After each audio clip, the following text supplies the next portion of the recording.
Efemérides de hoy, 6 de junio, vamos hasta 1944, porque un día como hoy se produce el desembarco en Normandía, la operación Overlord, el día D, la hora H.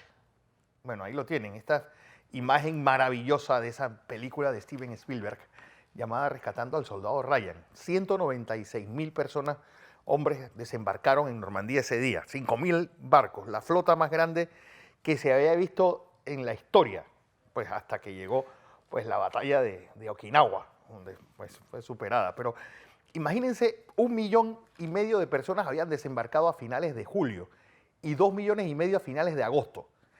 Solamente pónganse a pensar, ¿cómo le doy comida, transporte? Bueno, todo eso. Tuvieron que hacer muelles artificiales, un oleoducto, pasarlo por todo el Canal de la Mancha para poder bombear la gasolina. Antes había que despejar el Atlántico para poder que todos estos barcos con estas mercancías llegaran a Inglaterra, que hizo de especie de portaaviones. Recuerden que ahí hubo también una operación Señuelo, que fue pues hacerle creer a los alemanes que iban al desembarco real de base en Calais y que estaba dirigido por el general Patton. Bueno, todo eso en medio de este día que no olvidemos que entre el desembarco de Normandía y la liberación de París el 25 de agosto, en esos 2 meses murieron cerca de 400.000 personas, y sobre todo civiles. La verdad es que los aliados dejaron el norte de Francia hecho una ruina. ¿Cuál es la batalla más importante de la Segunda Guerra Mundial? Yo siempre le digo a la gente, al final el frente occidental fue duro la guerra, pero no hay que olvidar que a la larga la guerra realmente, y uno lo ve por los números de la Wehrmacht, del ejército alemán, el 85% de las tropas alemanas estaban en Rusia. Pues Stalingrado, Kursk, yo creo que puede ser el verdadero punto de inflexión y la verdadera batalla decisiva de la Segunda Guerra Mundial. Esto, pues, sobre todo que fue un problema logístico. ¿Por qué? Porque imagínense, los aliados no pudieron pues, avanzar más rápido porque la línea de suministro, la llamada el punto rojo, la ruta del punto rojo, que cogía por toda Europa, pues era el que iba transportándole y estirarla hasta la mitad de Bélgica, pues era mucha distancia. Y también el reguero de basura que dejaron pues todas estas tropas mientras iban hacia Alemania. Es otro de los puntos que, por ejemplo, Matt Hastings trata extraordinariamente bien en su libro Némesis, Armagedón. También pues hay un libro de un tipo que se llama John Keegan, llamado 6 ejércitos en Normandía, o el de Anthony Beevor, que fue también un antes y un después. Ahora que se han pues, revelado los archivos soviéticos, se sabe mucho más de muchas cosas que pasaron durante toda la Segunda Guerra Mundial. Una foto interesante que inspiró una de las mejores películas de guerra que ha habido últimamente, coreana, por cierto, se llama My Way. Es un soldado coreano que lo fuerzan los japoneses a entrar en su ejército en 1939, en la escaramuza que hubo con Rusia. Lo toman los rusos prisioneros, lo meten en un campo, en un gulag, después lo visten con uniforme ruso, pelean en Stalingrado, lo capturan los alemanes y lo mandan como soldado de la Wehrmacht a Normandía. Bueno, ese señor existió y dijo, yo me voy para Estados Unidos porque no quiero saber de este continente, ni de Corea y ni de más nadie. Yo creo que eso significa bien la tragedia que fue esta Segunda Guerra Mundial. Quiero que vean esta gráfica, porque esta gráfica pues un poco resalta el costo humano de esta hecatombe. Miren eso, 75 millones de personas muertas, de los cuales los rusos aportaron 20 millones.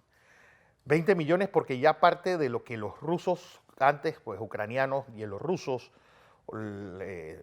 letones, estonios, lituanos, pues ahora son países independientes. El segundo país que más muertos tuvo, China. También la gente olvida que ahí hubo una guerra que encima estaban peleando Mao contra Chiang Kai-shek y además de ellos peleando los dos contra los japoneses. Eso era una guerra de 3 bandas. Miren nada más la cantidad de civiles muertos. Esta fue la primera gran guerra donde las bajas civiles fueron mucho más que las bajas militares. ¿Cuál es el país que más población perdió en la Segunda Guerra Mundial? Bielorrusia, el 17% de su población. Seguido, por cierto, de Polonia. Bueno, miren, 400.000 estadounidenses. No sé si se sabía que aquí, pues, la promoción 45 de La Salle, el Instituto del IPA y del Artes y Oficios estaban listos para ir a pelear al Pacífico. Unas compañías que estaban entrenando, afortunadamente la guerra terminó antes que estos muchachos se fueran, pero hicieron su entrenamiento para ir a la guerra. Y aquella canción de Daniel Santos, vengo a decirle adiós a los muchachos también. Daniel Santos participó en la Segunda Guerra Mundial, por cierto, de ahí a esa canción. Vamos a 1946, porque un día como hoy se funda la mejor liga de basquetbol del mundo, esa esfinge de Jerry West, que es la persona que sale en ese anagrama. La National Basketball Association, la NBA, ahí la tienen, también, y cuya final está jugándose ahora. Y por primera vez un equipo canadiense tiene posibilidades de lograrlo. Ahí lo ven, pues, en todos los diferentes equipos, pues, los Celtics de Boston, los Denver Nuggets, bueno, y amén de todos esos grandes equipos que pues, juegan en la gran liga norteamericana. Bueno, de ahí salió el llamado Dream Team, el mejor equipo que ha habido en la historia, el que fue a representar a los Estados Unidos en las Olimpiadas de Barcelona, que fue la primera vez que se permitió que jugadores profesionales de la NBA jugaran jugaran la medalla olímpica. Vamos a 1966, porque también es un día que es un punto de inflexión de nuestra historia, sobre todo en Colón. ¿Por qué? Porque pues, estudiantes queman el edificio del municipio de Colón por la muerte de este hombre, Juan Navas Pájaro. Y la Guerra Fría en su mejor momento, la Guerra Fría, pues, cuando estaba ya a punto de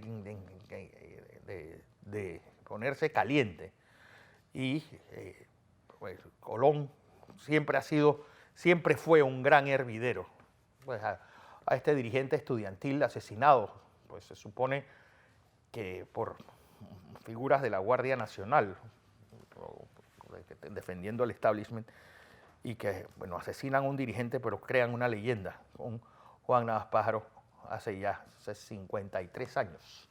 Vamos a 1968, porque un día como hoy fallece este hombre, Robert F. Kennedy, después de 36 horas de agonía, de un tiro en la cabeza en el Hotel Hilton de Los Ángeles, en esa carrera presidencial de 1968, y 2 meses después del asesinato de Martin Luther King.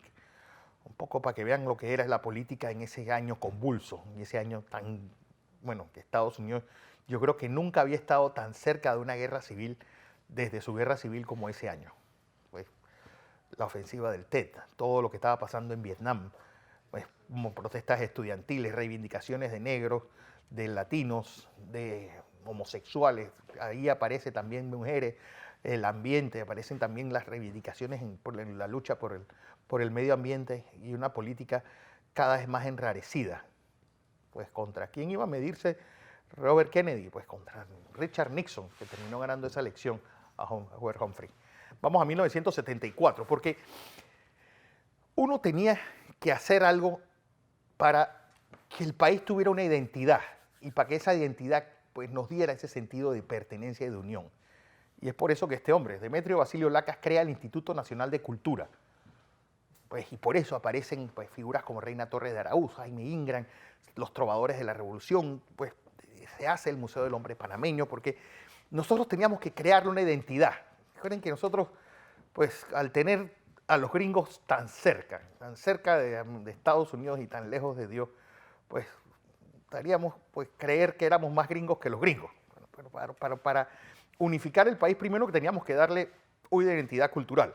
Y es por lo que se crea el Instituto Nacional de Cultura en 1974.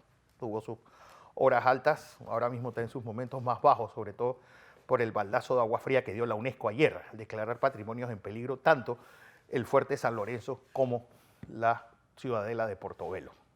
Ojalá vengan mejores días con don Carlos Aguilar Navarro, pero eso ya será cuestión del futuro. Mientras tanto, regresemos al presente.